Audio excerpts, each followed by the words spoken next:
नाज़रीन, बदीन का ख़बर है जेका अवां ताईं पहुचायूं पिया। अल्ताफ़ मेमन जी रिपोर्ट मुताबिक़ बदीन में पाकिस्तान तहरीक इंसाफ़ पारां पेट्रोल ऐं डीज़ल जा अघ वधाइण ख़िलाफ़ एहतिजाज कयो वियो। पाकिस्तान तहरीक इंसाफ़ जे अॻुवाननि ज़िली सदर अज़ीज़ुल्लाह डेरो, सैयद सजाद शाह शिराज़ी, वकील सलीम बलोच, तालक़े सदर Lala Nawaz, information secretary Saeeda Mallah, ladies wing Gul Mohammad Gurgez, taluka general secretary Ayaz Khawaja, city अॻवान बदीन नेशनल प्रेस क्लब अॻियां एहतिजाज खे ख़िताब कंदे चयो त असांजो ज़रई मुल्क आहे। पेट्रोल डीज़ल महांगो करण सां काश्तकारनि ते तमामु वॾो असरु पवंदो।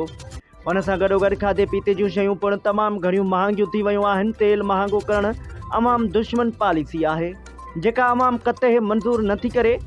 हुन वक़्तु पाकिस्तान तहरीक इंसाफ़ पारां पूरे मुल्क में सरापा एहतिजाज आहे। तेल जा अघ न घटाया विया त एहतिजाजनि जो दाइरो वधायो वेंदो।